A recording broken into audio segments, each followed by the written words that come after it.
Amid Twitter's announcement that it will ban all political ads, there's a growing discussion about the ethics of political advertising and its place in social media. I'll attempt to address these issues first by examining the Honest Ads Act, which was introduced to Congress in 2017 and has yet to be voted on.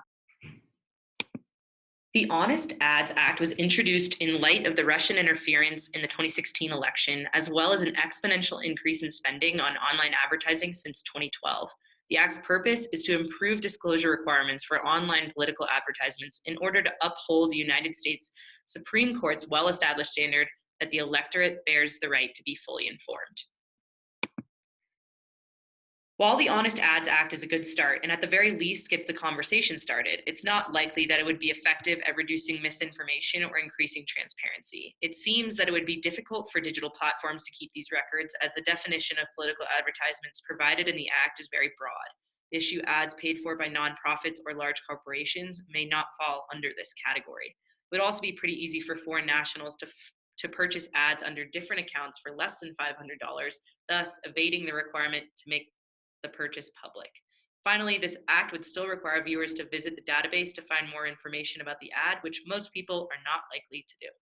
In response to some allegations of false advertising on social media, Twitter decided to ban all political issue ads. Twitter basically wanted to make Facebook look bad and get short-term PR benefits, even though Twitter wouldn't lose a lot of money with this decision and likely wouldn't even be able to follow through with it at all. It really doesn't matter for Twitter anyway, because most of the political propaganda on the site comes from native tweets that become popular, and these tweets are often created by fake accounts. Facebook, on the other hand, had claimed that they would not ban political advertising because if they did, they would be favoring more well-known incumbents. And Facebook also says that it shouldn't be a corporation's responsibility to limit people's free speech. While this is likely true, it is more likely that Facebook is protecting its profits and knows that policing such activity would be nearly impossible. The ethical ramifications of banning all political advertisements is that it may favor candidates that are already in office or those who are more well-known. Newer campaigns can use their limited funds more effectively on sites like Facebook and Twitter, which allow them to reach a large platform. The ban now makes Twitter an arbiter of politics, which causes people to question whether the corporation should be censoring free speech. Facebook, on the other hand, is at the other extreme in this decision, to take a hands-off approach and not fact-check political ads. Facebook will, however, attempt to include paid-for labels on political and issue ads and encourage users to report ads that are unlabeled. The ethical ramifications with this hands-off approach is that Facebook may knowingly be allowing the distribution of false information about candidates or policies to a large number of susceptible users. The act of labeling these ads based on who paid for them will also be difficult for Facebook and will likely be easy to bypass through the use of deceiving and confusing names for shell corporations that purchase advertisements. There is also an argument to be made that if a company cannot run basic fact-checking on paid political advertising, then perhaps the platform should not be running political advertising at all. Overall, Facebook's decision brings up the question of if Facebook should be making a profit off of disinformation spread through micro-targeting.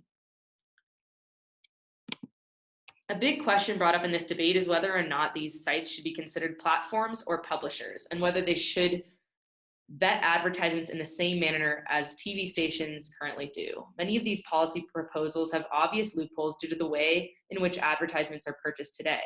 Programmatic ad buying, which uses real-time bidding, allows purchasers to display micro-targeted advertisements based on keywords and interests, as well as past search history. This process of ad buying happens too quickly to be vetted for political content, which could mean that a lot of these ads would be seen before the platform could delete them. It would also be difficult to continue using programmatic ad buying while also requiring that the ad be labeled based on who paid for it. It's hard to say that one side is completely right because the platforms are so different. Twitter is a less popular site for political advertising, and it will be easier for them to follow through with their promise than it would for Facebook to do the same thing. It's unrealistic to demand that a platform as large as Facebook fact-check each and every advertisement it displays. Facebook is incapable of consistently evaluating advertisements on a global scale, as truths can easily be twisted to support one side or another. In this sense, I side with Facebook, who does not claim to do any fact-checking and therefore is not promising the veracity of any of its advertisements.